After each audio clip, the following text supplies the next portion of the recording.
Atenção! Começa agora uma teleaula de Física do Ensino Médio. Você vai assistir a teleaula de número 38. Bons estudos!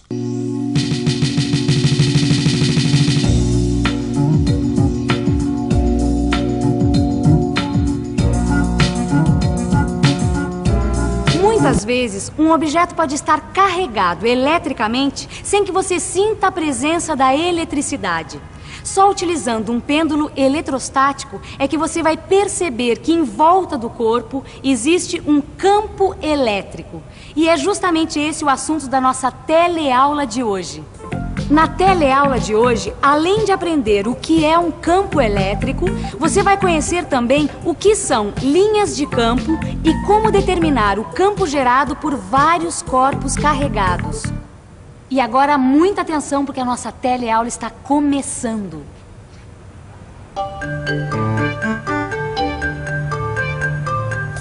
Ei, Gil, você tá ficando especialista em aparelhinhos agora, hein? Ah, eu adoro colocar a mão na massa, Vicente. Você sabe que eu adoro ficar experimentando. Ah, é gostoso, né? Agora, Vicente, olha lá. Você reparou uma coisa? O que foi? Olha, a flecha fica girando, girando, girando, sem direção fixa, rapaz. Não, mas é lógico, né? Essa flecha aí que tá fazendo papel de vetor na tua experiência, ela é muito leve. Então qualquer ventinho que bate faz ela rodar. E depois ela não tá sendo atraída por nada. Agora, quer ver uma coisa? Vamos dar uma tritada nesse canudinho aqui. Agora a gente vai poder carregar a flecha por indução, não é isso? Exatamente. Coloca lá, vamos ver. Vamos ver. Quer ver? Ó. Ó lá. A flecha tá sendo atraída pelo canudo, tá vendo?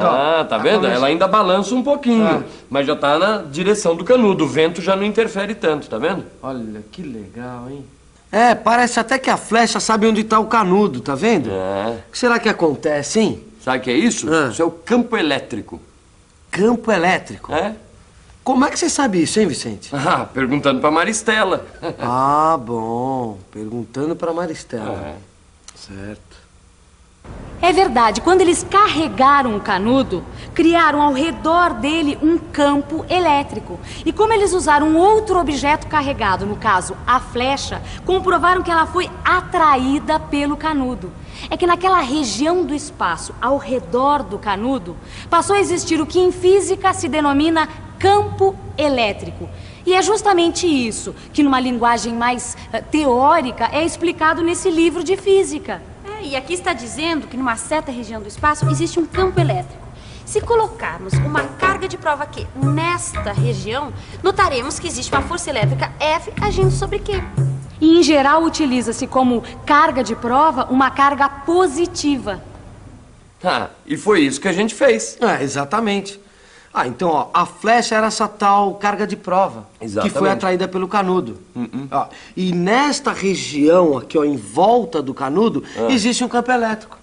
Tá certo. Agora, mas tem uma coisa. Então, a gente sabe que a flecha tá na mesma direção da força elétrica, tá certo? É isso aí. Agora, isso quer dizer que força elétrica e campo elétrico são a mesma coisa?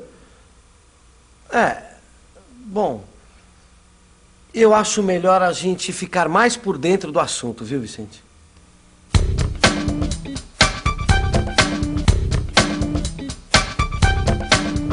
Imagine, por exemplo, uma carga elétrica Q. Repare que ela está fixa. Agora vamos colocar uma carga que chamaremos de Q minúsculo em vários pontos diferentes ao redor desta carga Q maiúsculo. Desse modo, vão se formar as forças elétricas FA, FB, FC e assim por diante. Agora vamos imaginar outro exemplo. Vamos colocar, ao mesmo tempo, os vetores campo elétrico E e a força elétrica F, de modo que eles tenham a mesma direção e o mesmo sentido. Mas esses vetores têm módulos diferentes. Então as flechas que os representam têm tamanhos diferentes. Portanto, o vetor campo elétrico tem as seguintes características. Sua direção e sentido são os mesmos da força elétrica. E o valor do vetor força elétrica é dado por esta relação, onde F representa o valor da força elétrica e Q o valor da carga de prova. Já sabemos que forças são medidas em newtons e cargas elétricas em coulombs. A unidade de medida do campo elétrico, então, vai ser N/C. Ah, tá legal. Obrigado, viu? Tchau, um beijo. Ô Gil, o que você queria com a Maristela agora? Olha, o negócio é o seguinte, a gente já sabe calcular o campo de um objeto, certo? É, isso que eu tava vendo aqui agora. Então, e se a gente tiver mais de um objeto? Como saber o valor do campo? Esse que é o problema. Entendeu? E aí, o que ela falou, hein? Ah, ela falou que não é nada difícil entender, só que eu acho melhor a gente usar o nosso vetor para exemplificar melhor o que ela explicou. Quer ver? Vamos lá. Vem cá. Olha lá. Vamos carregar por atrito o canudo de refresco novamente. E agora vamos carregar a flecha por indução do seguinte modo. Primeiro, aproxima-se o canudo da flecha. Segundo, toca-se a flecha com o dedo. Terceiro, afasta-se o canudo. Pronto. O vetor vai dar a direção do campo do canudo. Vamos fazer a mesma coisa com outro canudo, carregando-o por atrito e colocando ao lado do primeiro. Olha só, rapaz, que incrível. Quer dizer, o vetor não aponta nem para um canudo nem para o outro. Ele vai apontar na direção do campo, que é o resultado do campo dos dois canudos, que é exatamente para onde está essa flecha. É, agora incrível. Ficou claro o que foi que aconteceu. Dá até para imaginar um esquema, hein? É, dá mesmo. Aqui, ó. Acontece o seguinte, o canudo A produz o campo EA e o canudo B o campo EB. E os dois juntos produzem E, que é o campo resultante. Para obter o valor do campo resultante, é só proceder da mesma maneira que foi feito para se obter a resultante de duas forças. Eu entendi bem esse conceito de campo elétrico, mas será que não existe uma outra maneira de representar esse campo? Sei lá, um tipo de representação que desse a possibilidade de visualizar esse campo. Na verdade, existe sim, Rosinha. Existe uma representação que é feita através das linhas de força desse campo elétrico. Linhas de força. Imagine uma carga elétrica positiva, que vamos chamar de Q. E em cada ponto da vizinhança de Q, vamos representar os vetores campo elétrico E1, E2, E3 e assim por diante. Vamos imaginar também que estes vetores estão dispostos de uma forma que, se pudéssemos prolongar o segmento de cada um deles, todos eles passariam pela carga Q, como se fossem, por exemplo, os raios de uma roda de bicicleta, certo? O campo seria representado desta forma, que pode se chamar de radial. E essas linhas com flechas saindo da carga Q indicam a direção do campo em cada um dos pontos pelos quais elas passam. Essas linhas são chamadas de linhas de força ou linhas de campo.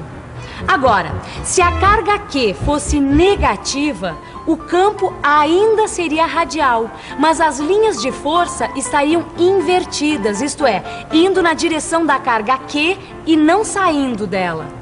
Tudo bem, mas e no caso de duas cargas iguais, mas de sinais contrários? Como ficaria? Bom, de fato, nem sempre as linhas de campo são tão simples como essas, né, Rosinha? Bom, mas vamos então imaginar essa situação que você mesma sugeriu. Bom, vamos chamar essas duas cargas de Q1 e Q2. Esse tipo de conjunto onde as cargas são iguais, mas de sinais contrários, recebe o nome de dipolo. E como seriam então as linhas de campo de um dipolo? Bom, para que a gente possa imaginar como seriam, pense antes numa carga de prova positiva, que nós vamos batizar com a letra Q minúscula. E as duas cargas, Q1 e Q2. A carga de prova, então, vai ser atraída pela carga negativa e repelida pela carga positiva. Usando o conceito de campo que a gente acabou de ver, podemos dizer que tanto a carga positiva como a negativa vão produzir um campo no ponto P. Desses dois campos somados, resultará um outro campo como este. Podemos também obter o campo resultante para muitos pontos ao redor das duas cargas, utilizando o mesmo procedimento. Assim, vamos construir as linhas de campo para o dipolo, que ficaria como esta figura. E além do dipolo, existe também um outro conjunto de corpos carregados que recebe o nome de capacitor de placas paralelas. Ele é formado por duas placas planas carregadas com a mesma quantidade de cargas, mas com sinais opostos. Do mesmo modo que você já viu, se uma carga de prova Q for colocada num ponto qualquer entre duas placas do capacitor, ela vai ser atraída pela carga negativa e repelida pela carga positiva, ou seja, os campos de cada uma das placas vão agir no mesmo sentido. Vão empurrar a carga de prova no sentido da placa negativa. Assim, o campo resultante vai apontar essa direção e, portanto, as linhas de campo também. Outro aspecto do capacitor é que se nós colocarmos uma carga de prova perto da placa positiva, ela vai ser repelida por essa placa com uma grande força, ou, em outras palavras, pode-se dizer que o campo dessa placa nesse ponto é grande. E, ao mesmo tempo, ela vai ser atraída pela placa negativa com uma força menor. E, do mesmo modo, pode-se dizer que o campo dessa placa, neste ponto, é pequeno. Mas os dois campos estão no mesmo sentido. Então, a carga de prova vai ser empurrada na direção da placa negativa por um campo que é a soma dos dois campos das duas placas.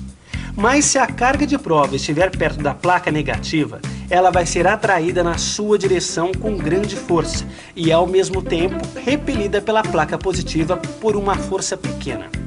Naquele ponto, o campo da placa negativa é grande e o campo da placa positiva é pequeno. E do mesmo modo que você já viu no caso anterior, os dois campos estão empurrando a carga de prova em direção à placa negativa. Em ambos os casos, o valor do campo vai ser sempre o mesmo, qualquer que sejam os pontos considerados. Assim, entre as duas placas de um capacitor de placas paralelas, o valor do campo é sempre o mesmo. E além de ter sempre o mesmo valor, tem também sempre a mesma direção. Podemos então dizer que esse campo é uniforme. Chegamos deste modo à conclusão de que um campo numa certa região do espaço é uniforme se nessa região sua direção, sentido e valor forem constantes. Bom, foi bastante informação para uma teleaula, não foi? Que tal refrescar a memória de tudo o que você viu com uma revisão? E atenção, se liga aí que é hora da revisão. Na teleaula de hoje, você aprendeu o que é campo elétrico. Aprendeu também o que são linhas de campo e conheceu alguns conjuntos de duas cargas iguais e sinais contrários, o dipolo e o capacitor de placas paralelas. No seu livro de estudos, você vai encontrar mais explicações pormenorizadas de tudo que você assistiu na teleaula de hoje. Além de resolver exercícios que vão ajudar você a aperfeiçoar tudo que já aprendeu. Até a próxima. Tchau.